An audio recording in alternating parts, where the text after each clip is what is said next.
السلام علیکم ویورز، آپ دیکھ رہے ہیں انسان کل اور آج. میں ہوں آپ کا میزبان فہد علی کاظمی. ویورز، ماہ ربیع الاول کی مبارک ساتیں، اور ان مبارک ساتوں میں ہم سرکار دو عالم صلی اللہ علیہ وآلہ وسلم کی مبارک زندگی کو سمجھنے کی ایک ہیومن، ایک اسٹوڈنٹ اورینٹڈ اٹیمپٹ کر رہے ہیں. ویورز، یہ اسپیشل سیریز ہے میرے حضور صلی اللہ علیہ وآلہ وسلم. ویورز، یہ بات ہم نے بارہا اپنے پلیٹ فارم سے کہی، آج پھر اعادہ کرنے کا دل کرتا ہے کہ true inspiration, true motivation comes from the prophetic life. اگر کوئی شخص واقعی اپنی زندگی میں موٹیویٹڈ فیل کرنا چاہتا ہے، انسپائر ہونا چاہتا ہے، ایلیویٹڈ فیل کرنا چاہتا ہے، تو ذات سرکار دو عالم صلی اللہ علیہ وآلہ وسلم کا مطالعہ کرے، آپ کے ساتھیوں کا، آپ کے صحابہ کا، آپ کی فیملی کا، اور اس کو پھر پتہ چلے گا کہ ٹرو موٹیویشن اور انسپریشن ہوتی کیا ہے. اس زمانے کی بہرحال ٹریجڈی یہ ہے جس زمانے میں ہم ہیں، کوئی شخص دو پیسے زیادہ کما لیتا ہے، ہم اس کو بطور رول ماڈل پریزنٹ کر دیتے ہیں کہ یہ ہے وہ شخص جس کو ہم نے فالو کرنا ہے. کوئی شہرت حاصل کرتا ہے، کوئی اقتدار حاصل کرتا ہے، ہم اس کو اپنا رول ماڈل سمجھنا شروع کر دیتے ہیں.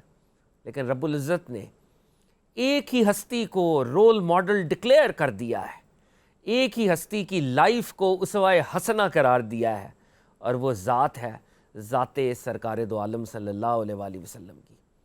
میرے حضور صلی اللہ علیہ وآلہ وسلم اس اسپیشل سیریز کے ذریعے ہمارا یہی پیغام ہے کہ آقا علیہ الصلوۃ والسلام کی زندگی پاک کل بھی، آج بھی، اور آنے والے کل کے لیے بھی مینارہ نور ہے، لائٹ ہاؤس ہے، اور ان کو فالو کریں گے تو واقعی ہمیں دنیا اور آخرت میں کامیابی ملے گی. ویورز، مدنی دور کا ذکر ہے، اور جیسے پچھلے پروگرام میں ہم نے غزوہ بدر کو کور کیا، پھر غزوہ احد کو کور کیا. اب سرکار دو عالم صلی اللہ علیہ وسلم کی زندگی کے اگلے جو امپورٹنٹ مائل سٹونز ہیں، آج ہم ان کو ڈسکس کریں گے. ہمیشہ کی طرح ہمیں جوائن کر رہے ہیں ملک پاکستان کے نامور جید اقبال اسکالر، کسی تعارف کے محتاج نہیں ہیں، بہت سی کتابوں کے مصنف ہیں. اور میں یہ کہا کرتا ہوں اور یہ سمجھتا ہوں کہ ٹریڈیشنل علوم کی بات کریں یا کنٹمپریری علوم کی بات کریں، اللہ تعالیٰ نے دونوں میں ان کو یکساں مہارت دی ہے. اور میرے خیال میں ہماری یوتھ کو ایسے اسکالرز کے ساتھ جڑنا چاہیے، اور ایسے اسکالرز کی باتوں کو سمجھنا چاہیے اور غور سے ریفلیکٹ کرنا چاہیے جو یہ نکات اٹھاتے ہیں. میری مراد ہے پروفیسر ڈاکٹر طاہر حمید تنولی صاحب. سر، بہت شکریہ ایک دفعہ پھر جناب تشریف لائے، اور آپ کی مدد سے خاص طور پر آقا کی جو مدنی زندگی ہے صلی اللہ علیہ وآلہ وسلم، وہ ہم سماعت کر رہے ہیں. اللہ آپ کی توفیقات میں اضافہ فرمائے. جی کاظمی صاحب، بہت شکریہ. الحمدللہ اللہ کی توفیق سے ہم یہ ایک ایفرٹ کر رہے ہیں، اللہ قبول فرمائے. آمین. جناب ڈاکٹر صاحب، لاسٹ کانورزیشن جیسے ہوئی غزوہ احد کے حوالے سے، اور احد سے ہم نے لیسنز آف کورس ڈرا کرنے ہیں کہ سرکار دو عالم صلی اللہ علیہ وآلہ وسلم کی ذات پاک اگر مائکرو لیول کے اوپر بھی ہم ایک انچ بھی پیچھے ہٹیں گے تو نتائج جو ہیں شاید ہمارے حق میں نہ جائیں. تو احد کا ایک لیسن تو یہ ہے کہ ہر وقت ایک زندہ تعلق سرکار دو عالم کے ساتھ ہم رکھیں تو یقینی طور پہ ہمیں کامیابی ملے گی. لیکن ہم نے لاسٹ ٹائم یہ بھی ڈسکس کیا تھا کہ despite the hard ship, despite the trial, آزمائش کے باوجود جو ملٹری آبجیکٹو تھا وہ کفار مکہ کا پورا نہیں ہو سکا. اور ہم یہ کہنے میں حق بجانب ہوں گے، تاریخ یہ کہنے میں حق بجانب ہوگی کہ الٹیمیٹ وکٹری ادھر بھی مسلمانان کی ہی ہوئی ہے، صحابہ کرام کی ہی ہوئی ہے. تو غزوہ احد کے بعد اب جو کانٹیکسٹ بنا ہے، کیونکہ کفار مکہ نے تو سمجھا ہوگا کہ وہ پریویل کر گئے، اور جس طرح انہوں نے ڈینگیں بھی ماری، اور اس وقت جو ان کے سردار تھے ابو سفیان جیسے، انہوں نے باتیں بھی کی، کل بھی ہم نے ڈسکس کیا. اب وہ واپس مکہ چلے گئے ہیں.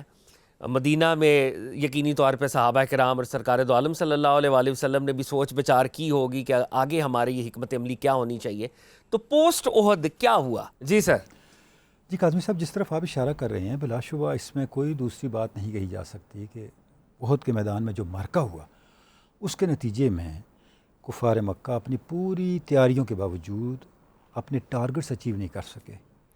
ایک زخمی اور ایک کسی مسلمان کو گرفتار کر کے نہیں لے جا سکے. دوسری بات، جو ان کا اصل آبجیکٹو تھا کہ معاذ اللہ العظیم مدینہ پاک کو تاراج کریں، مدینہ پاک پہ حملہ آور ہوں، وہ مقصد ان کا پورا نہیں ہوا. جب انہوں نے دیکھ لیا تھا کہ ان کے جو تیر انداز تھے انہوں نے ایک طرح کی بگدڑ اور ایک طرح کی افراتفری کی کیفیت پیدا کر دی تھی اسلامی لشکر کے اندر، کیوں نہ وہ مدینہ طیبہ کی طرف لوٹے، متوجہ ہوئے اور اس طرف آئے. اس طرف وہ نہیں آ سکے. جو اسلامی لشکر تھا اس نے اپنا جو دفاع تھا بدرجہ ختم کر لیا. گو لاسز ہوئے، کیجولیٹیز ہوئیں، لیکن جنگوں میں کیجولیٹیز ہوتی ہیں.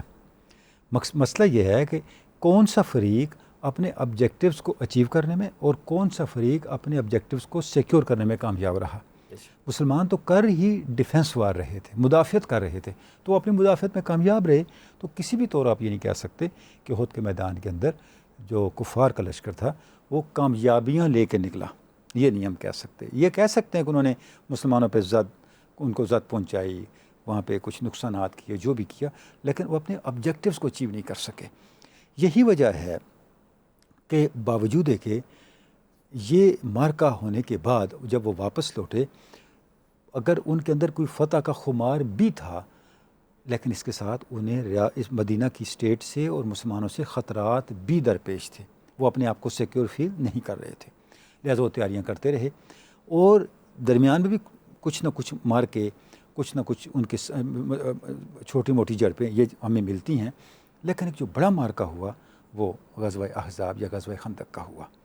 یعنی یہ اگلا جو بڑا ہم دیکھتے ہیں کم و بیش 1 سال کا گیپ پڑا، اور ایک اس سے بڑی تیاری کے ساتھ اب وہ مسلمانوں پہ آ کے حملہ آور ہو رہے ہیں. جی. اس میں ڈاکٹر صاحب اب جیسے ہم دیکھتے ہیں کہ 2 ہجری میں مارکہ بدر، 3 ہجری میں مارکہ احد، اور اب یہ 5 ہجری ہے غالباً جب یہ غزوہ احزاب کا معاملہ ہوا ہے.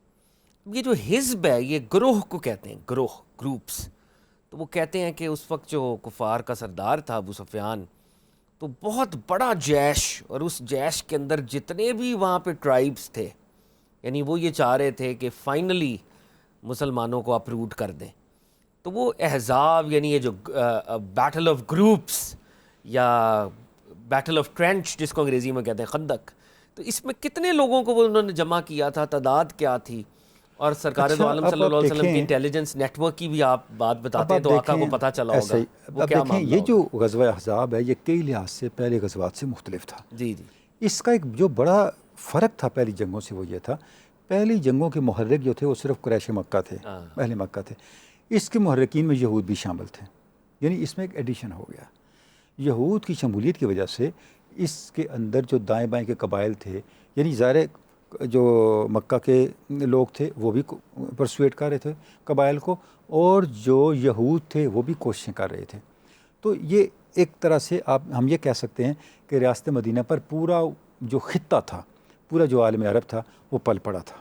اچھا، میں ایک چیز کا آپ سے میں کلیریفیکیشن چاہوں گا اور ویورز کی انڈرسٹینڈنگ کے لیے، کہ بدر میں بھی جیسے ہم اگر ہسٹری کو دیکھتے ہیں تو جوئش 3 ٹرائبس تھے، بنو قینقاع، بنو نذیر، بنو قریظہ.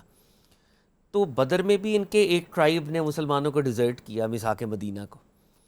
احد میں بھی کیا، اور خندق میں بھی یہ ایکٹیولی پارٹیسپیٹ کر رہے تھے. جیسے آپ فرما رہے ہیں ایکسٹرنل تھریٹ اور انٹرنل تھریٹ دونوں ہی اس غزوے کے اندر پھر لاحق تھے، موجود تھی.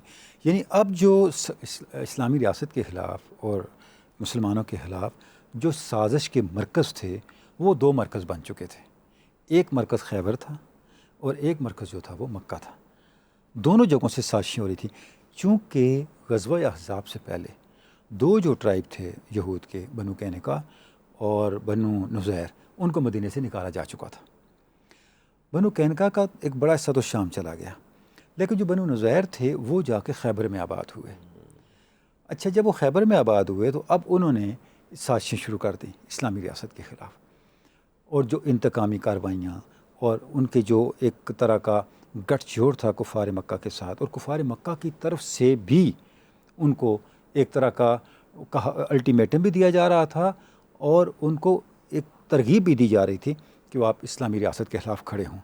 تو اب یہ جب اس طرح کی ایک فضا بن گئی، اس طرح کا ایک ماحول بن گیا، تو اس کے نتیجے میں جو بقیہ دائیں بائیں کے قبائل تھے وہ سارے کے سارے اسلامی ریاست کے خلاف اکٹھے ہو گئے.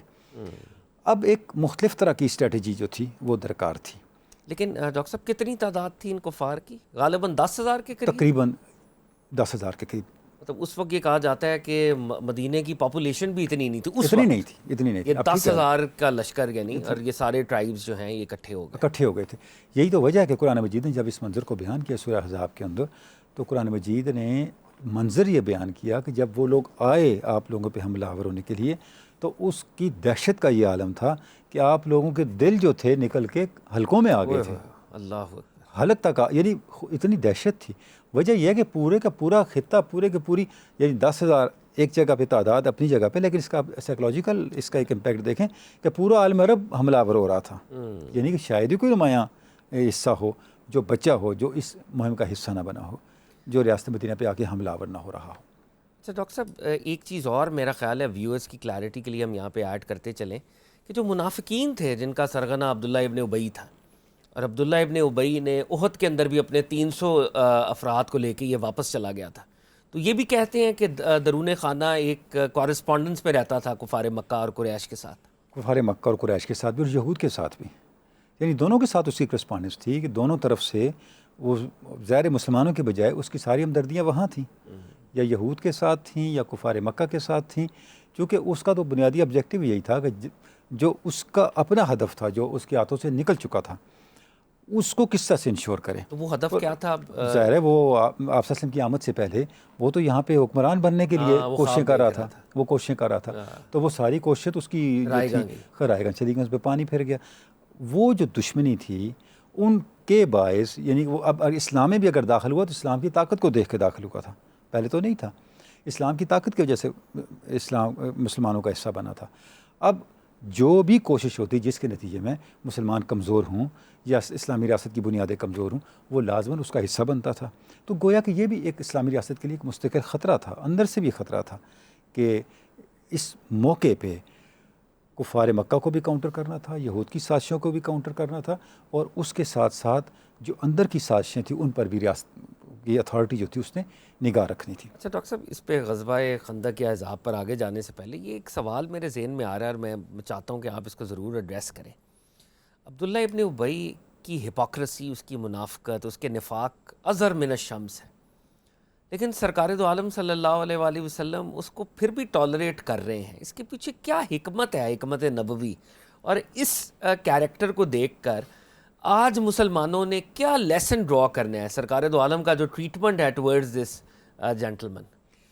اچھا اب دیکھیں، اس میں جب ہم اس کو بڑی ڈیٹیل سے دیکھتے ہیں تو اس میں کچھ تو دینی حکمتیں آتی ہیں اور کچھ اسٹریٹجک تصویراتی حکمتیں آتی ہیں. یہود بھی جو اسلامی ریاست کے خلاف سازشیں کر رہے تھے ریاست سے باہر تھے، کفار مکہ بھی جو سازشیں کر رہے تھے وہ ریاست سے باہر تھے. عبداللہ بن ابی ریاست سے باہر نہیں تھا، وہ ریاست کے اندر تھا. ظاہر اس کا انفلوئنس تھا، قبیلے انفلوئنس تھا. تو اگر اس کو ڈائریکٹ کاؤنٹر کیا جاتا تو ریاست کے اندر ایک خلفشار پیدا ہونے کا امکان پیدا ہو سکتا تھا. دیکھیں نا، اس نے تو ایک موقع پہ کوشش بھی کی نا، تو آپ صلی اللہ علیہ وسلم نے جا کے اس سے مذاکرات کیے. اور اچھا، اس کی سازشوں کو روکنے کے لیے ہمیں ایک اور جو بڑی ایک پیغمبرانہ بصیرت نظر آتی ہے، جب بیعت عقبہ ثانیہ ہو رہی تھی تو آپ نے جو 12 نقیب مقرر کیے تھے ان میں سے 8 نقیبوں کا تعلق اس کے قبیلے سے تھا. اللہ اکبر، اللہ اکبر. تو یہی تو وجہ ہے جب آپ صلی اللہ علیہ وسلم تشریف لے آئے اور اس نے ابتدائی زمانے میں اور شاید غزوہ بدر سے پہلے یہود اور کفار مکہ کی تعاون سے کوئی ریوولٹ کرنے کی کوشش کی، کوئی بغاوت کرنے کی کوشش کی، تو آپ صلی اللہ علیہ وسلم تشریف لے گئے اور آپ نے فرمایا کہ خیال کرنا میرے 8 سردار تمہارے ہی قبیلے سے ہیں. تو اس کو پیچھے ہٹنا پڑا. ایک تو یہ معاملہ تھا. جو دینی حکمت تھی، اس کے جتنے اس کے خاندان کے لوگوں میں سے، اس کے بیٹے کو دیکھ لیں، اور اس کے حامیوں میں سے کتنے لوگ تھے جو بعد میں اسلام کی طرف آ رہے تھے. تو آپ صلی اللہ علیہ وسلم کی نگاہ ان چیزوں پر بھی تھی. تو جتنی اسٹریٹجی ہم دیکھتے ہیں آپ صلی اللہ علیہ وسلم کی معاملات کو حل کرنے کے لیے اور ایشوز کو حل کرنے کے لیے، اس میں ہم دیکھتے ہیں کہ اگر تھوڑی سی بھی پازیٹیوٹی ہے تو آپ نے اس کو نظر انداز نہیں کیا، یعنی اس پازیٹیوٹی کو اسٹرینتھ بنایا ہے. یعنی فوری پنشمنٹ بعض اوقات کاؤنٹر پروڈکٹیو ہوتی ہے، اور ایک لانگ ٹرم سلوشن کے لیے شاید وقتی طور پہ آپ کہیں نہ کہیں کمپیشن کا مظاہرہ کرتے ہیں. کیا یہ لیسن ہم ڈرا کر سکتے ہیں؟ دیکھیں، جب ریاست بن رہی ہوتی ہے، جب کوئی سوسائٹی ریکنسٹرکٹ ہو رہی ہوتی ہے، اس وقت آپ ممکن حد تک تصادم سے بچتے ہیں، کریشز سے بچتے ہیں، اپنی توانائیوں کو محفوظ رکھتے ہیں، اور جہاں سے بھی آپ کو تھوڑی سی بھی سپورٹ مل سکتی ہے اس سپورٹ کی بیس کو انہینس کرتے ہیں اور دشمن کم بناتے ہیں، دوست زیادہ بناتے ہیں. اور غزوہ خندق میں بھی دیکھ لیں، آپ نے اس جنگ کو براہ راست تصادم کے بجائے حکمت عملی کے ذریعے سے جیتا. واہ واہ واہ. یعنی پوری اس جنگ کے اندر وہ آپ سے پوری اسٹریٹجی ہمارے سامنے آ جاتی ہے. تو ڈاکٹر صاحب یہ تو پھر اب جو جیسے آپ نے کہا کہ فیس ٹو فیس بیٹل اس طرح سے نہیں ہوئی، اور مجھے پھر حضرت سلمان فارسی یاد آئے اور اقبال کا وہ شعر بھی یاد آ رہا ہے، مٹایا کیسر و کسریٰ کے استبداد کو جس نے، وہ کیا تھا زور حیدر فقر بوذر صدق سلمان. صدق سلمان. تو جناب سلمان فارسی ان کے اوپر تو مجھے لگتا ہے ایک باقاعدہ علیحدہ سے پروگرام بھی ہمیں کبھی انشاءاللہ ہم ضرور کریں گے. کوئی شک. اتنے بڑے عاشق رسالت مآب صلی اللہ علیہ وآلہ وسلم، پوری زندگی ہی واز اے ٹرو سیکر. ایسے ہی ہے. تو اب سرکار دو عالم صلی اللہ علیہ وآلہ وسلم کو مشورہ دے رہے ہیں، صحابہ کو مشورہ دے رہے ہیں، اور آقا علیہ السلام اس مشورے کو قبول بھی فرما رہے ہیں. وہ مشورہ کیا تھا سر؟ اچھا آپ دیکھیں، جس وقت جیسے ابھی ہم پہلے بھی ذکر کر چکے ہیں کہ آپ صلی اللہ علیہ وسلم کا جو نظام تھا خبر رسانی کا، اس نے پوری اطلاعات تو آپ کو دے دی تھی بے شک، کہ کفار کتنی اسٹرینتھ کے ساتھ، کتنے اسلحے کے ساتھ اور کتنی طاقت کے ساتھ اور کتنی افرادی قوت کے ساتھ مسلمانوں کی طرف حملے کے لیے آ رہے ہیں. ایک جو چیز اس ساری اسٹریٹجی میں، کفار کی ساری اسٹریٹجی میں ہائی لائٹ ہو رہی تھی، وہ یہ تھی کہ افراد کی کثرت اور لشکر کی کثرت اور اسلحے کی طاقت کی بنیاد پہ یہ توقع نہیں کر رہے تھے اہل مکہ کہ ہم جس حملے کی طرف بڑھ رہے ہیں یہ کتنا لنگر آن کرے گا. ان کا یہ خیال تھا ہم 1-2 دن میں اس سارے معاملے کو نپٹا کے واپس آ جائیں گے. اب ان کو کاؤنٹر کرنے کے لیے ایک ایسی اسٹریٹجی درکار تھی جو ان کے اس سارے توقعات کے خلاف اس معاملے کو لنگر آن کرے، ان ایکسپیکٹڈ ہو اور ایک طول دے کے ان کو تھکا کے شکست تک پہنچایا جائے. کیونکہ اگر کوئی ایسی اسٹریٹجی اختیار کی جاتی جہاں پہ ڈائریکٹ تصادم ہوتا تو ظاہر اس میں بہت زیادہ نقصانات کے اندیشے تھے. اب جب آپ سے میں تجاویز لیں کہ ہم کس طرح سے ان کا سامنا کریں، واحد تجویز جو آپ صلی اللہ علیہ وسلم کے اس مقصد کو پورا کرتی تھی، حضرت سلمان فارسی کی تجویز تھی. واہ واہ. وہ تھی کہ ہم خندق کھودیں اور ان کو ریاست سے باہر ہی روک دیں. واہ واہ. یعنی وہ جو مدینہ کی جو جغرافی تھی، اس جغرافی کی تھی، اس کے پہاڑوں میں 3 طرف سے تو پہاڑ تھے شاید، اور ایک طرف سے انٹر ہو سکتے، جہاں سے انٹرنس ہو سکتی تھی وہاں پر پھر خندق کھودی گئی. واہ واہ. اور یہ ایک بالکل نیا تجربہ تھا. پہلے اس کا انہوں نے شیئر بھی کیا کہ یہ ہم جب کیسر و کسریٰ کا انہوں نے غالباً حوالہ بھی دیا کہ وہاں پر جب وارز ہوتی ہیں تو ہم خندق کھودتے ہیں. مطلب it was a naan Arab idea, like naan Arab idea تھا، یعنی جہاں کے لیے ایک ایلین آئیڈیا تھا. اس لیے تو جب کفار آئے تو وہی دیکھ کے دنگ رہ گئے. اب دیکھیں 6 کلومیٹر کے قریب بنتا ہے ایریا جو کہ اور اس وقت اس زمانے میں یعنی، اور صحابہ کرام نے کتنی مشقت کی ہوگی، کتنے مشکل سے وہ، اور 6 گز وہ گہری تھی، 5 6 گز گہری تھی. ایک بہت طویل ایک مشقت والا کام تھا جو صحابہ کرام نے، اسلامی فوج سپاہ نے کفار مکہ کے آنے سے پہلے کیا. اچھا اب اس میں ایک تو موسم کی بھی کہتے ہیں سختی تھی، سردی کا موسم تھا، اور سرکار دو عالم صلی اللہ علیہ وآلہ وسلم اپنے صحابہ کے ساتھ باقاعدہ شفٹس تھیں کہ وہ شفٹس میں کام ہو رہا تھا. جیسے ہم ماڈرن ڈے کسی بلڈنگ یا اس کو دیکھتے ہیں تو سرکار دو عالم خود شامل رہے اس کھدائی کے اندر. تو اگر ہم وہ جو ٹرینچ کے کھودنے کا معاملہ ہے اس کے اوپر بھی ڈاکٹر صاحب تھوڑی سی آپ روشنی اچھا، جس طرح آپ بتا رہے ہیں، اب چونکہ یہ لشکر کے پہنچنے سے پہلے یہ کام کرنا تھا، تو اب کیا ہوا، 10 صحابہ کرام کا گروپ بنایا گیا اور پورے کا پورا علاقہ تقسیم کر دیا گیا. اللہ اکبر. اور یہ 6 دن کے اندر انہوں نے ساری کی ساری خندق مکمل کر دی. اللہ اکبر. اور اسرت کا زمانہ تھا، ابتدائی زمانہ تھا، اور صحابہ کرام بھوک کے ساتھ، پیاس کے ساتھ، صرف ایمانی جذبے کے تحت. دیکھیں عبداللہ ابن رواحہ کے اشعار جب ہم سنتے ہیں، صحابہ کرام کے اشعار سنتے ہیں، تو اس انداز کے ساتھ وہ اس انتہائی مشکل ٹاسک کو، جس کو انہیں پہلے تجربہ بھی نہیں تھا، کیونکہ پہلے تو ایسا کبھی مارکا، کسی بھی جنگی مارکے میں ان کو اتنی مشقت سے یا اس طرح کے کام سے واسطہ نہیں پڑا تھا. تو ایک نئے کام کو، ایک نئے ٹاسک کو صحابہ کرام انجام دے رہے تھے، اور آپ صلی اللہ علیہ وسلم خود اس میں شامل تھے. یعنی آپ صلی اللہ علیہ وسلم کے، آپ دیکھیں کہ اگر صحابہ نے اپنے پیٹ پہ 1 پتھر باندھا تھا تو آپ صلی اللہ علیہ وسلم نے 2 پتھر باندھے ہوئے تھے. آپ زیادہ ان سے کے ساتھ مشقت میں تھے، زیادہ تکلیف برداشت کر رہے تھے، اور آپ کے چہرے انور پہ، آپ کے جسم پاک پہ وہ سارے آثار ہمیں نظر آتے ہیں کہ کس طرح آپ نے ان کے قدم بقدم اور شانہ بشانہ ہو کے صحابہ کرام کے ساتھ اس پورے کے پورے ٹاسک کے اندر حصہ لیا. اور اس دوران ایک معجزے کا بھی کہتے ہیں ظہور ہوا جب وہ جابر بن عبداللہ انصاری نے سرکار دو عالم کی دعوت کی میں چاہتا آپ ہوں کہ دیکھیں اس وہاں کا کئی بھی معجزے، ایک ایسا موقع بھی آیا جب ایک ایسی چٹان آئی جو ٹوٹ نہیں رہی تھی، بے شک تو آپ صلی اللہ علیہ وسلم کی خدمت میں جب عرض کی صحابہ اکرام نے، تو آپ صلی اللہ علیہ وسلم نے کون سی چٹان ہے مجھے دکھائیں، آپ خود وہاں تشریف لے گئے، واہ واہ۔ جب آپ نے کدال کے ساتھ اس پہ ایک ہی وار کیا تو وہ چٹان جو ہے ریزہ ریزہ ہو گئی، اور ڈاکٹر ختم ہو گئی۔ کچھ روایات میں ہے کہ صحابہ نے بڑے بڑے ماشاءاللہ اس میں بہادر اور دلیر اور سب نے اپنی اپنی اٹیمپٹس کی، جب سرکار کو ریکویسٹ کی سرکار تشریف لائے، تو جب آپ نے پہلی وہ اس طرح اسٹروک کیا، اسٹرائک کیا، تو روشنی جیسے وہ فرکشن سے ہوتی ہے اس ظاہر روشنی سے آپ نے ہاں یعنی دیکھیں معجزات کا کئی ایک آپ کو سیریز نظر آئے گی، واہ کئی واہ واہ۔ معجزات نظر آئیں گی جن کا ظہور ہو رہا ہے، تو جیسے ہی اس سے ایک چنگاری نکلی تو ہاں آپ نے فرمایا کہ میں نے کیسر و کسرا کے محلات کو دیکھ لیا ہے جن کو اللہ رب العزت نے میری امت کے لیے واہ مسخر کر واہ دیا ہے۔ واہ واہ۔ گویا شام کے آپ محلات شام نظر کے آ رہے ہیں، محلات کو دیکھ کیسر و لیے، کسرا کے، یمن کے، آپ یمن نے کے، 3 اور سٹرائکس آپ پہ نے گویا اس مایوسی کے ماحول میں بھی امت کو، صحابہ کرام کو مستقبل کا وہ نقشہ دکھایا جو ایک امید کا حامل تھا، ان کی فتح کا حامل تھا، ان کے روشن مستقبل کا حامل تھا۔ واہ واہ۔ اور اسی دوران حضرت جابر بن عبداللہ نے دیکھا کہ آپ صلی اللہ علیہ وسلم کتنی بھوک کی کیفیت میں ہیں، تو انہوں نے پھر آپ سے ریکویسٹ کی کہ یا رسول اللہ اگر آپ مجھے اجازت دیں تو میں گھر جانا چاہتا ہوں۔ آپ نے فرمایا ٹھیک ہے، وہ گھر گئے، گھر جا کے اپنی اہلیہ کو کہا کہ میں چاہتا ہوں کہ کتنے دن سے آپ صلی اللہ علیہ وسلم نے کھانا نہیں کھایا، کھانے کا اہتمام کیا جائے۔ تو جو گھر میں میسر تھا، جو میسر تھے، انہوں نے ان کو پیسا، بکری کا گوشت تیار کیا، اور تیار کرنے کے بعد بتایا کہ چند افراد کا کھانا تیار ہو گیا ہے، تو اس کھانے کے لیے آپ صلی اللہ علیہ وسلم کو اور 2-3 صحابہ کو ساتھ لے آئیں۔ تو حضرت جابر آئے اور آپ صلی اللہ علیہ وسلم کی بارگاہ میں عرض کی کہ یا رسول اللہ ہم نے کچھ کھانا تیار کیا، آپ تشریف لے آئیں اور 2-3 صحابہ کو ساتھ لیں۔ آپ نے فرمایا کیا پکایا؟ انہوں نے کہا یہ پکایا۔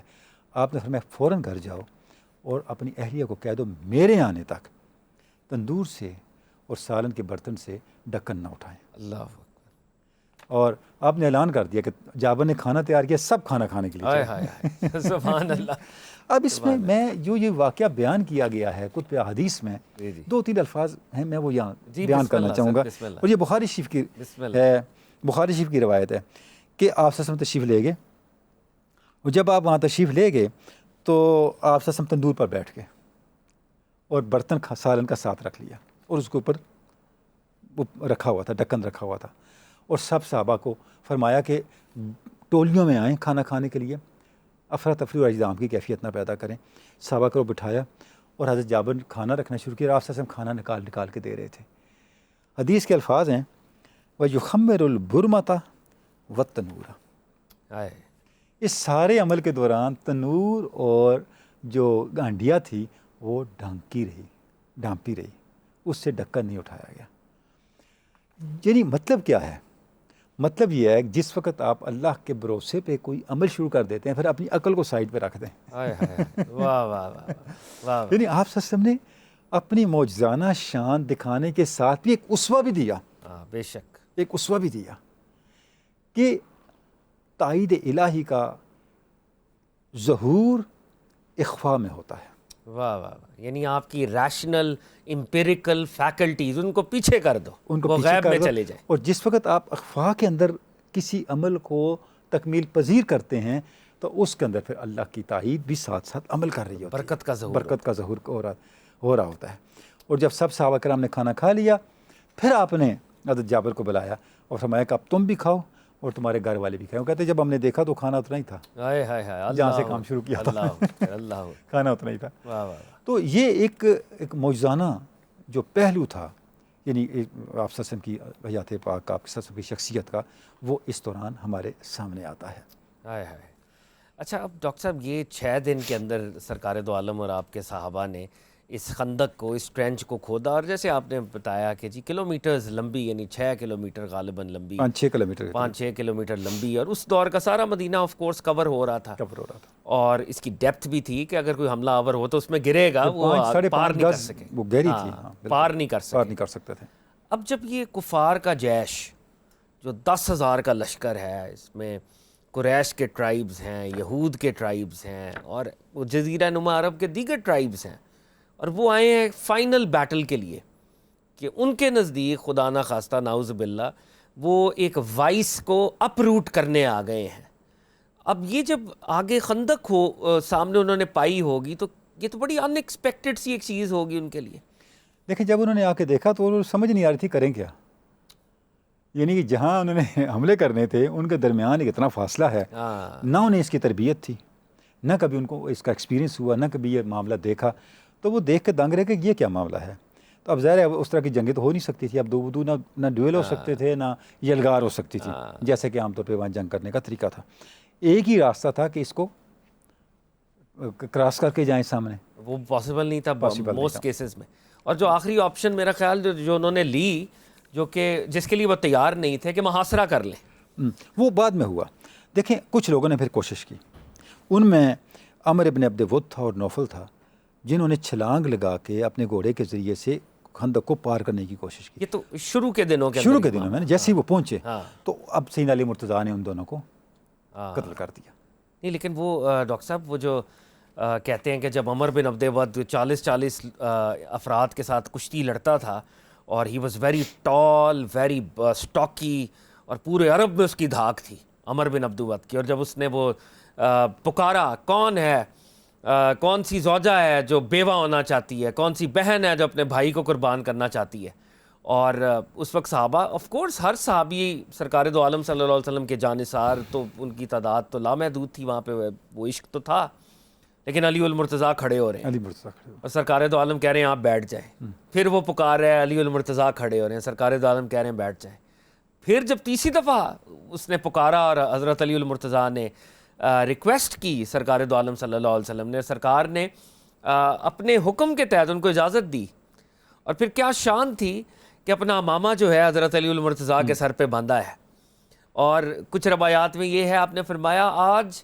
کل ایمان کل کفر کے خلاف مقابلہ کرنے جا رہا ہے۔ سبحان اللہ، کوئی شک نہیں۔ تو علی المرتضیٰ کا یہ بھی ایک ڈسٹنکشن ہے، یعنی غزوہ احزاب کی یہ بھی ایک ڈسٹنکشن ہے کہ آپ صلی اللہ علیہ وسلم نے کفر کے اظہار کا مذہب بھی بتا دیا اور ایمان کے اظہار کا مذہب بھی بتا دیا کہ کل ایمان کہتے کس کو ہیں، اور کس طرح سے ایمان اور کفر کا وہ جو آمنا سامنا ہوا، اور سیدنا علی مرتضیٰ نے عرب کے اس جس کو کہتے ہیں اتنے بڑے سپوت کو اور اتنے بڑے سورما کو جو ہے وہ تہتے کیا اور جہنم رسید کیا، تو اس کے پیچھے کیا چیز کام کر رہی تھی؟ سیدنا علی مرتضیٰ کی قوت ایمانی تھی۔ اچھا، مجھے وہ ابوالحسن ندوی صاحب نے نا بڑی اچھی یہ روایت مجھے ابھی آپ کی کانورزیشن سے یاد آئی، بڑی معذرت میں انٹرجیکٹ کر رہا ہوں۔ وہ کہتے ہیں کہ جب یہ ان کا ڈویل ہوا تو حضرت علی المرتضیٰ جیسے درمیانے قد کے، اور جیسے ہماری روایات میں آتا ہے، he was a very tall warrior عمر بن عبد ود، تو عمر بن عبد ود نے کہا کہ زمانہ جاہلیت میں تمہارے والد سے تو میری دوستی تھی، تو میں نہیں چاہتا کہ اس کی روح تڑپے، آج میں تمہیں قتل نہیں کرنا چاہتا۔ تو حضرت علی المرتضیٰ نے لیکن کہا کہ میں تو سرکار کا دشمن ہے صلی اللہ علیہ وآلہ وسلم، میں تو پیچھے نہیں ہٹوں گا، اگر ہمارا میرا جذبات تو کچھ اور ہے، اور کہا کہ مجھے یہ بتایا گیا ہے کہ تم سے 3 باتیں کی جائیں تو تم ایک ضرور مانتے ہو، تو میں تم سے پہلے ریکویسٹ یہ کرتا ہوں کہ تم اسلام لے آؤ۔ اس نے کہا کہ اگر اسلام لانا تھا تو ٹرینچ میں نے کیوں کراس کی تھی؟ آپ نے کہا پھر میں تم سے دوسری بات یہ کرتا ہوں کہ واپس چلے جاؤ۔ اس نے کہا واپس جانا تھا تو ٹرینچ میں نے کیوں کراس کرنی تھی؟ تو پھر آپ نے کہا کہ اچھا پھر علی ابن ابی طالب سے لڑنے کے لیے تیار ہو جاؤ۔ اس پہ اس نے بڑا کہکا لگایا، اس نے کہا پورے عرب میں تم پہلے شخص ہو جو کہہ رہے ہو کہ میں تم سے لڑنا چاہتا ہوں، تو اب پھر تو وہ ڈویل ہوا، اور پھر جیسے آپ فرما رہے ہیں کہ سیدنا علی المرتضیٰ نے واصل جہنم کر دیا اس کو۔ بالکل، یہ ایک لحاظ سے آغاز بھی تھا، ایک طرح سے آغاز بھی تھا، یعنی دو بدو جنگ کا آغاز بھی تھا، اور آغاز اس کلائمیکس کے ساتھ ہوا، تو آگے پھر کیا ہونا تھا۔ تو اس طریقے سے وہ بھی قتل ہوا، نوفل بھی قتل ہوا، اور 2 افراد جو تھے وہ واپس بھاگ گئے۔ اس کے بعد ان میں سے کسی نے مزید خندق کو عبور کرنے کی جرت نہیں کی۔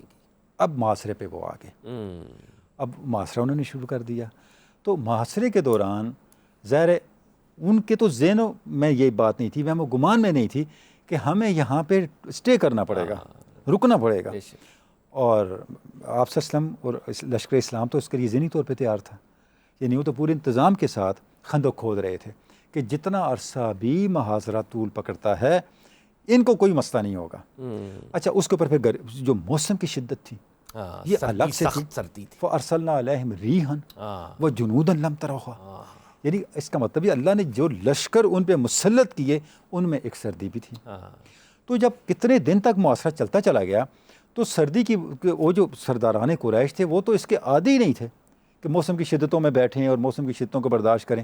نہ ان کے پاس آگ جلانے کا سامان تھا، نہ ان کے پاس کچھ زیادہ غلہ تھا، نہ اتنا کوئی لمبا چوڑا اہتمام کر کے آئے ہوئے تھے. تو اب ان کے لیے معاملات جو تھے وہ مشکل میں پڑنے شروع ہو گئے. ان کے لیے جو سچویشن تھی وہ ان کی فیور میں نہیں رہی. تو وقت کے ساتھ ساتھ جو تھا وہ منظر بدلنے لگ گیا. اچھا، اب ہمیں ایک تو یہ میدانی جنگ کی صورتحال ہے، لیکن اس کے ساتھ ساتھ جو ڈپلومیسی تھی وہ بھی ساتھ ساتھ چل رہی تھی. کیونکہ جو یہود تھے وہ مسلسل سازشیں کر رہے تھے اسلام کے خلاف. اچھا، اب بنی غطفان کا معاملہ آپ دیکھیں کہ وہ ایک بہت بڑی سپورٹ تھی قریش کے لیے. اب آپ صلی اللہ علیہ وسلم نے ان کے ساتھ مذاکرات کیے. اب دیکھیں بطور سپہ سالار کے آپ سارے محاذوں کو کور کر رہے تھے. بے شک. اور جو حکمت عملی کے ذریعے سے، ڈپلومیسی کے ذریعے سے، مذاکرات کے ذریعے سے، معاہدات کے ذریعے سے مسخر ہو سکتا تھا اس کو اس طرح فرما رہے تھے. اور جہاں پہ جس کو دو مقابلے کے والے سے روک تھی وہ خندق کے ذریعے آپ کر رہے تھے. تو جب بنی غطفان کے تک آپ نے میسج پہنچائے اور ان کو یہ میسج دیا کہ اگر آپ قریش کا ساتھ چھوڑ دیں تو جو مدینہ کی ساری پیداوار ہے اس کا 1/3 میں آپ کو دے دوں گا. بنی غطفان اس پہ راضی ہو گئے. اب آپ نے انصار کے جو سردار تھے ان کو بلایا، سعد ابن معاذ کو بلایا، سعد ابن عبادہ کو بلایا، اور ان کے سامنے یہ تجویز رکھی اگر ہم یہ اقدام کر لیں تو اس کے بارے میں آپ کا کیا خیال ہے. عجیب ایمان افروز جواب دیا دونوں سرداروں نے. انہوں نے کہا یا رسول اللہ، اگر تو یہ وحی ہے اور اللہ کا حکم ہے تو آپ کر گزریے، پھر تو مشورے کی ضرورت نہیں. یا وحی نہیں ہے، آپ خود یہ اقدام لے رہے ہیں. تو آپ نے فرمایا وحی نہیں ہے کیونکہ سارا عرب آپ لوگوں پہ حملہ آور ہو گیا ہے، میں چاہتا ہوں ان کو توڑا جائے. تو حضرت سعد ابن معاذ اور حضرت سعد ابن عبادہ نے فرمایا یا رسول اللہ، جب ہم یہاں پہ بالکل کمزور تھے، اکیلے تھے، ہماری سپورٹ کوئی نہیں ہوتی تھی، ہم نے کبھی انہیں اپنی پیداوار پہ قبضہ نہیں کرنے دیا. ایک تنکا بھی یہ نہیں لے سکتے. 2 ہی صورتیں ہوتی تھیں، یا تو بطور ہدیہ لیتے تھے یا خرید کے لیتے تھے. اب ہم کیوں دیں، ہم یہ نہیں کریں گے. آپ سے اس نے معاہدہ چھوڑ دیا. جب آپ نے فرمایا ٹھیک ہے، تو سعد ابن معاذ نے وہ معاہدہ لے کے اس کو ضائع کر دیا. معاہدہ نہیں ہوا، لیکن پورے لشکر کے اندر یہ بات پھیل گئی کہ بنی غطفان جو ہیں وہ معاہدہ کرنے لگے ہیں آپ صلی اللہ علیہ وسلم کے ساتھ. ایک طرح کی جس کو آپ یہ کہہ سکتے ہیں کہ عدم یقینی کی فضا پیدا ہوگی، اور سمجھ انہوں نے یہ لیا کہ بنی غطفان جو ہے ہم سے الگ ہو گئے ہیں. اب ان کو اس طرح سے کور کیا. اب دوسرے کون تھے؟ بنی قریظہ تھے. اب بنو نذیر تو پہلے نکل چکے تھے، بنی قریظہ تھے. اچھا، اب ان کے ساتھ کیسے کیا جائے؟ اب یہاں پہ بنی غطفان کے ایک صاحب ایمان تھے جن کے ایمان کا بھی اعلان نہیں ہوا تھا، نعیم بن مسعود اشجعی. انہوں نے بڑا اہم رول ادا کیا، جو اس بنی غطفان کی ایک شاخ بنو اشجع سے وہ تعلق رکھتے تھے. انہوں نے کیا کیا، وہ آپ صلی اللہ علیہ وسلم سے ملے اور آپ صلی اللہ علیہ وسلم نے ان کو بلایا. تو انہوں نے کہا یا رسول اللہ، اگر آپ مجھے یہ ڈیوٹی دیں تو میں ان کو الگ کر سکتا ہوں. اچھا، اب وہ بنی قریظہ کے پاس گئے، ان سے بات چیت کی اور انہیں کہا دیکھیں جو حالات آپ دیکھ رہے ہیں نا، جو سچویشن ڈیولپ ہو رہی ہے، مجھے نہیں لگتا کہ قریش والے یہاں زیادہ دیر تک قیام کر سکیں. یہ جلدی اٹھ کے یہاں سے نکل جائیں گے. اور اگر کوئی شکست یا کوئی ایسا معاملہ ہو گیا اور انہوں نے کوئی آپ صلی اللہ علیہ وسلم کے ساتھ کوئی ڈیل کر لی تو آپ کے لیے تو بڑے مسائل پیدا ہوں گے. تو آپ ان کے ساتھ کس طرح سے انشور کریں گے کہ یہ آپ کے پکے حمایتی ہیں؟ بنی قریظہ نے کہا اس کا کیا راستہ ہو سکتا ہے؟ تو انہوں نے کہا میں آپ کو تجویز دیتا ہوں، اگر کوئی ایسی بات کرتے ہیں تو آپ ان کے کچھ لوگ تو اپنے پاس بٹھا لیں بطور ضمانت کے، تاکہ کوئی آگے آپ ان کے ساتھ کوئی ڈیل کر سکیں. انہوں نے کہا تو بڑی اچھی بات آپ نے کہی. اب وہ آ کے ملے قریش سے اور ان کو کہا کہ آپ کو شاید پتہ نہیں ہے کہ بنو قریظہ جو ہیں وہ ڈیل کرنے لگے ہیں، ڈیل کرنے والے، اور اس کا اندازہ یہ ہے کہ وہ آپ کے ساتھ نہیں چلیں گے تا وقت ہے کہ آپ کے کچھ بندے نہ یرغمال بنا لیں. اب پلان یہ تھا کہ اگر حملہ کریں گے تو سارے مل کے حملہ کریں گے، لیکن وہ دڑانے پڑنا شروع ہوگی، کریکس، اکٹھے حملہ نہیں کریں گے. تو قریش نے کہا کہ موسم بھی بڑا سخت ہے، حالات بھی وقت کے ساتھ ساتھ خراب ہو رہے ہیں، تو کیوں نہ ہم حملہ کریں فوراً اور اکٹھا حملہ کرنا ہے. انہوں نے حملے کے لیے میسج دیا بنو قریظہ کو. انہوں نے کہا جی بالکل ہم کریں گے، لیکن پہلے اپنے 40-50 بندے ہمارے پاس بٹھائیں. اب یہیں پہ آ کے معاملہ الگ ہو گیا، وہ بھی الگ ہو گیا. یہ جو دو بڑے جو الائز تھے، اتحادی تھے قریش کے، وہ جب الگ ہوئے اور موسم بھی خراب، اب ان کے لیے معاملہ جو تھا مزید بددلی پھیل گئی. وہ جو ان کے اندر ایک جذبہ تھا، جو ایک انتقام کا جذبہ تھا، جس وہ زور و شور کے ساتھ آئے تھے، وہ زور و شور جو تھا وہ ہوا ہو گیا. یعنی گریجولی آپ صلی اللہ علیہ وسلم نے حکمت عملی کے ذریعے سے جو انٹینسٹی تھی اس کی شدت تھی حملہ آوروں کی, اس کو ڈیفیوز کی اور اس کو غیر مؤثر کر دیا. بے شک. جیسے ایک پروگرام میں ڈاکٹر صاحب آپ کے ساتھ ہم کنورزیشن کر رہے تھے اور آپ نے بجا طور پر ارشاد فرمایا تھا کہ اللہ کے لشکر جو ہیں وہ اترتے ہیں. تو یہاں پر ہم غزوہ احزاب میں دیکھتے ہیں کہ تدبیر بھی ایک لشکر ہے. سب سے پہلے تو تدبیر کا لشکر اترا ہے, دیکھیں ہم پھر یہ حکمت عملی اور اب غیب کے سائنز آئیں گے. اب دیکھیں ہم تو پہلے یہ بات کر چکے تھے کہ آپ صلی اللہ علیہ وسلم کی شخصیت میں ہمیں یہ نظر آتا ہے کہ تقدیر الہی اور تدبیر نبوی ہم آہنگ ہو کے آگے بڑھ رہے ہیں. تو آپ صلی اللہ علیہ وسلم کا جو تدبیریں تھیں وہ ساری کی ساری انجام کار اسی طرف لے کے جا رہی تھی جہاں پہ غلبہ دین حق ہونا تھا, جہاں اسلام کا غلبہ یقینی طور پہ ہو کے رہنا تھا. اب بات کہاں پہنچی کہ رات کے وقت آندھی چلی. وہ اللہ کی اب گریٹر سائن آ گیا. اللہ اکبر. وہ آندھی اتنی شدید تھی. اچھا پہلے ہی موسم کی شدت سے ان کا ستیہ ناش ہوا تھا, ان کی کمر ٹوٹی ہوئی تھی. اچھا اتحادین کا ساتھ چھوڑ رہے تھے. ایک عجیب طرح کی فضا پیدا ہو رہی تھی لشکر کے اندر کہ نہ مال غنیمت ہے, نہ فتح کا کوئی امکان ہے, نہ خندق سے آگے گزرنے کے کوئی راستے ہیں, تو ہمارا بنے گا کیا. اور انٹرنل ڈویژن بھی اب ہے, ڈویژن ہو رہی تھی. تو جس وقت رات کو آندھی چلی, اتنی شدید آندھی تھی, ان کے چولہے الٹ گئے, خیمے اکھڑ گئے, حتیٰ کہ وہ اپنے جانوروں تک کو کھول نہیں پا رہے تھے. یعنی یہ حالت ہو گئی تھی. تو ابو سفیان نے اعلان کر دیا الرحیل الرحیل, بھئی یہاں تو اب نہیں رکا جا سکتا, time to go back, time to go back. تو اب وہ جو سامان جہاں تھا وہیں چھوڑا اور میدان جنگ کو چھوڑ کے وہ روانہ ہونے شروع ہو گئے. اور جب صبح صحابہ کرام آئے ہیں تو یہاں پہ ویرانہ تھا. اچھا اب یہاں پہ ایک اور معجزے کا ظہور ہوا. آپ صلی اللہ علیہ وسلم نے جب ان کو جاتا ہوا دیکھا کہ وہاں وہ سب کو چھوڑ کے چلے گئے, آپ نے فرمایا یہ صحابہ کرام سے فرمایا آپ کے دشمنوں کا, تمہارے دشمنوں کا یہ آخری حملہ تھا. اللہ اکبر. آج تک وہ ہم پہ یلغاریں کرتے رہے ہیں, اب ہم ان پہ یلغار کریں گے. واہ واہ. ان کی یلغار کا زمانہ ختم ہو گیا. واہ واہ. یعنی یہ ویسے بھی کلائمیکس تھا, انتہا تھی کہ پورا عرب اکٹھا ہو کے احزاب کی شکل میں, آرمیز کی شکل میں حملہ آور ہو چکا تھا ریاست مدینہ پر. تو اس کے بعد تو اس سے زیادہ ایکسٹریم کیا ہونی تھی, اور وہ کچھ نہیں لے کے جا سکے. واہ واہ.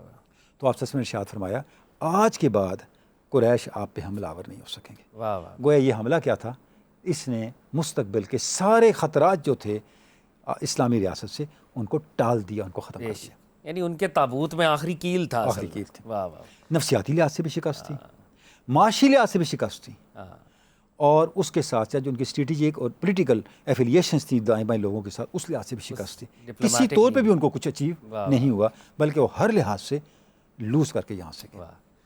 سر بہت شکریہ جناب کے وقت کا, اور غزوہ احزاب پہ ایسی زبردست الحمدللہ کانورزیشن, برڈز آئی ویو کے لیول پر بہت سے واقعات یقینی طور پہ جس پہ کانورزیشن ہو سکتی تھی, لیکن میرا خیال ہے ویورز کو ایک اجمالی سطح کے اوپر غزوہ خندق کے واقعات آپ کی موجودگی سے ہم نے بہت فائدہ اٹھایا. اللہ تعالیٰ آپ کو سلامت رکھے. ویورز غزوہ خندق کے یہ واقعات, غزوہ احزاب کے یہ واقعات پہلے بھی ہم نے یہ کہا تھا, آج دوبارہ کہنے کا دل کرتا ہے, اگر مسلمان واقعی رب العزت پہ ریلائی کرنا شروع کر دے, رب العزت پر توکل کرے اور اپنی ہیومن آپشنز کو ایگزاسٹ کرے, تو تب رب العزت کی مدد یقیناً ضرور بالضرور اس کا ظہور ہوگا.